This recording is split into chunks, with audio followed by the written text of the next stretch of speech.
Hello student, তোমরা কেমন আছো? আশা করি সকালে খুব ভালো আছো। আজকে আমি তোমাদের ক্লাস 11 নতুন সিলেবাস অনুযায়ী মানবীয় ভূগোল থেকে লাস্ট সাজেশন নিয়ে হাজির হয়েছি। তো ভিডিওটা স্কিপ না করে প্রথম থেকে শেষ অবধি দেখো। আশা করি এই প্রশ্নগুলো থেকেই তোমরা কিন্তু পরীক্ষাতে পেয়ে যাবে। তো তোমরা যারা নতুন আমার এই চ্যানেলে, তার দিকে একটাই অনুরোধ, প্লিজ চ্যানেলটা সাবস্ক্রাইব করে নোটিফিকেশন অন করো, কারণ আমি ইউটিউব অ্যালগোরিদমে একটা নির্দিষ্ট করে দিয়েছে, যার কারণে আমি লাইভ ক্লাস তোমাদের জন্য আনতে পারছি না। তাই ওই সাবস্ক্রাইবটা তোমরা পূরণ করে দাও প্লিজ। আমি তোমাদের জন্য লাইভ ক্লাস আনতে চলেছি এবং কি গুগল মিটেও কিন্তু ক্লাস করব তোমাদের সাথে। তাই একটাই অনুরোধ, প্লিজ চ্যানেলটা সাবস্ক্রাইব করে নোটিফিকেশন বেল অন করে দাও। আর এটা হচ্ছে এমসিকিউর ফার্স্ট সেমিস্টারটা। এখানে মুখস্থ করে গেলেই হবে, বাট সেকেন্ড যে সেমিস্টার রয়েছে ওখানে কিন্তু লং কোশ্চেন থাকবে। তাই সমস্ত বিষয়টা কিন্তু তোমাদেরকে বুঝাতে হবে বা বুঝতে হবে তোমাদেরকে। তাই তার জন্য লাইভ ক্লাস খুবই প্রয়োজন। তাই তোমরা আমার চ্যানেলটা প্লিজ সাবস্ক্রাইব করে নোটিফিকেশন বেল অন করে দিও। তো আজকের ভিডিও শুরু করা যাক। সবার প্রথমে যে প্রশ্নটা আসছে, মানবীয় ভূগোলের জনককে? উত্তর হবে ভিদাল দা লা ব্লাস। অর্থনৈতিক ভূগোলের জনককে? জিমারম্যান। রাজনৈতিক ভূগোলের জনককে? ফেডারিকা রাডজেন। সামাজিক ভূগোলের জনক? ডেমোল্যান্ড। সংস্কৃত ভূগোলের জনক? Curl swear. নিয়ন্ত্রণবাদের সমর্থন কে করেছিলেন? উত্তর হবে এলেন স্পেল, এসওয়াল্ড হ্যান্টিংস। নব্য নিয়ন্ত্রণবাদের সমর্থন কে করেছিলেন?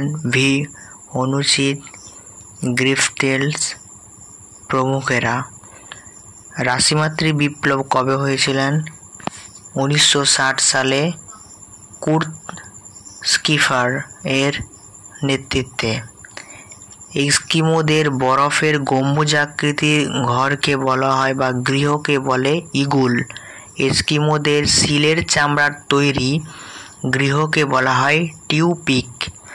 ভূগোলের মডেলের জনককে? এটা হবে ফ্রেড কুর্ট স্কিফার। মানবীয় ভূগোলের 3টি প্রশ্ন কি কি? উত্তর হবে কি, কেন এবং কথায়। ভূগোলের 3টি মৌলিক চিন্তা কি কি রয়েছে? কল্যাণমূলক, মৌলিক এবং আচরণবাদ। দেখো, এরপর আমি একটা ছকে চলে যাচ্ছি। এখানে তোমাদের উপক্ষেত্র এবং তাদের উৎস বলা রয়েছে, এবং এখান থেকে এই ছক থেকে কিন্তু বিভিন্ন ধরনের ঘুরিয়ে কিন্তু প্রশ্ন দিতে পারে। কি ধরনের প্রশ্ন দেবে তা কিন্তু আমি নিচে 3টে এক্সাম্পল স্বরূপ দিয়ে দিয়েছি। দেখো, প্রথমে উপক্ষেত্র দিয়ে রয়েছে রাশিমাতৃক ভূগোলের উৎস হবে রাশিবিজ্ঞান। দর্শনিক ভূগোলের উৎস হবে দর্শন শাস্ত্র। সামাজিক ভূগোলের জনক হবে সামাজিক বিজ্ঞান। আচরণগত ভূগোলের জনক হবে মনোবিজ্ঞান। অবসরগত ভূগোলের জনক হবে সমাজতত্ত্ব। সাংস্কৃতিক ভূগোলের জনক হবে নৃত্য। রাজনৈতিক ভূগোলের জনক হবে রাষ্ট্রবিজ্ঞান। জনসংখ্যা ভূগোলের জনক হবে জনসংখ্যা বিজ্ঞান।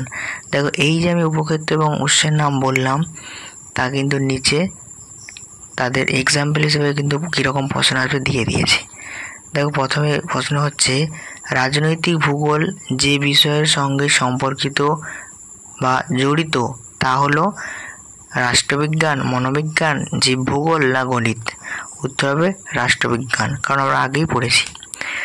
আচরণগত ভূগোল যে বিষয়ের সঙ্গে জড়িত তা হলো মনোবিজ্ঞান। রাশিমাতৃক ভূগোল যে বিষয়ের সঙ্গে জড়িত তা হলো রাশিবিজ্ঞান। দেখো, এই ছকটা থেকে কিন্তু এই ধরনের প্রশ্ন আসবে।